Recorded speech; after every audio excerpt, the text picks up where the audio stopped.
قرآن کی ایک آیت ہے وَأَعِدُّوا لَهُم مَّا اسْتَطَعْتُم مِّن قُوَّةٍ، سورہ توبہ غالباً، کہ کافروں کے خلاف تیار رکھو قوت، جتنی تمہارے اندر استطاعت ہے، جتنا کر سکتے ہو کافروں کے خلاف اپنی قوت کو جمع کرو۔ یا قوت کا لفظ کا ہر دور میں اس کے تقاضے الگ ہیں۔ پہلے تلوار سے جنگ ہوتی تھی، نیزے سے ہوتی تھی، منجنیق سے ہوتی تھی، پھر گولی آ گئی، پسٹل اور بندوق آ گیا، راکٹ آ گئے، میزائل آ گئے، ایٹم بم آ گیا، ابھی 5th جنریشن وار میڈیا وار ہے۔ الیکٹرونک اور پرنٹ میڈیا کے ذریعے سے مسلمان کو بے دین کرنا یا برائے نام مسلمان رہنے دینا، سو کالڈ مسلم، نام کا تو مسلمان ہو، پیدا مسلمان کے گھر میں ہو، رجسٹر میں اندراج مسلمان ہو، نام مسلمانوں والا ہو، تھوڑی بہت نماز اور رمضان میں روزے اور حج عمرہ بھی کر لے، لیکن باقی اس کو دین کا پتہ نہ ہو، تو دو پلاننگ ہے، یا تو مسلمان کو عیسائی بناؤ، یہودی بناؤ، ایتھیسٹ بناؤ، ہندو بناؤ، بے دین، اور اگر بے دین نہیں بنتا تو نام کا مسلمان۔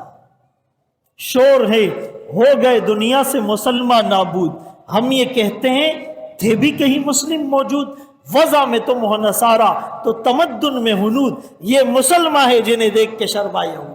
آپ بتاؤ اگر یہ 2 ارب مسلمان پکے مسلمان ہوتے تو کشمیر میں یہ ماؤں بہنوں کی عصمت دری ہوتی؟ فلسطین میں آج اتنے مظالم ہو رہے ہوتے؟ کبھی بھی نہیں۔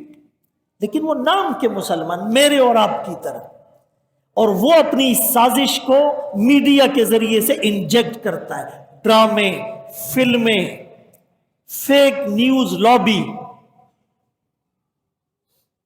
تو میرے محترم دوستوں، بھائیوں، بزرگوں، اس کی مثال ہے آج سے تقریباً 1 صدی پہلے مسلم ممالک میں زمین سے تیل نکل آیا، جس کو کالا سونا کہتے، پیٹرول۔ اب تیل تو نکل آیا، لیکن مسلم ممالک کے پاس وہ مشینری اور وہ ٹیکنالوجی اور وہ اکوپمنٹ اور وہ انسٹرومنٹ نہیں تھے کہ تیل کو نکالے کیسے، ریفائن کیسے کرے، پھر اس کو مارکیٹ کیسے کرے۔ تو انہوں نے مدد لی انگریزوں سے، انگریزوں کو کہا تم اپنی مشینری لے آؤ ہمارے ملکوں میں اور ہمارے ملکوں سے تیل نکالو۔ وہ مشینری لے کر تاجر کے روپ میں آیا، پھر تھوڑے عرصے کے بعد وہ بینک لایا، بینک، اور بینکوں کے بعد اس نے کہا کہ تیل کے کنووں پر حملوں کا خطرہ ہے، پھر اس بنیاد پر وہ اپنی فوج کو لایا، اور پھر فوج کو لانے کے بعد وہ اپنے کلچر کو لایا، اور تعلیم تو پہلے سے لارڈ میکالے کا نظام تعلیم تھا۔ تو وہی ایسٹ انڈیا کمپنی والی سازش اور کانسپیریسی ونس اگین ریپیٹ، دوبارہ ریپیٹ ہو گئی۔ اگر مسلمان ٹیکنالوجی میں ترقی کرتا، اس کی اپنی ریفائنری کا سسٹم ہوتا، مارکیٹنگ کا سسٹم ہوتا، تو اس کو مدد لینے کی ضرورت پڑتی نہیں پڑتی۔ اعدوا لهم ما استطعتم من قوة۔ بعض مسلمان کہتے او جی اسلام کا ٹیکنالوجی سے کیا لینا دینا، اسلام کا سائنس سے کیا لینا دینا، اسلام کا سیاست سے کیا لینا دینا۔ اللہ فقیرو، تم نے قرآن نہیں پڑھا۔ قرآن پڑھو، عربی تفاسیر پڑھو، تمہارے بند دریچے کھل جائے، تمہارے دل پر زنگ آلود تالے کھل جائے، تمہارے دل کی روشنی ہو، تم کبھی زبان پر یہ بات نہ لاؤ۔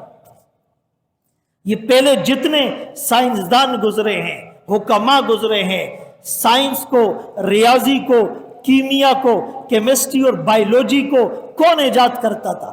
رصد گاہیں، فلکیات، علم نجوم کا علم، یہ سب مسلمان سائنسدانوں نے اور علماء نے کیا تھا۔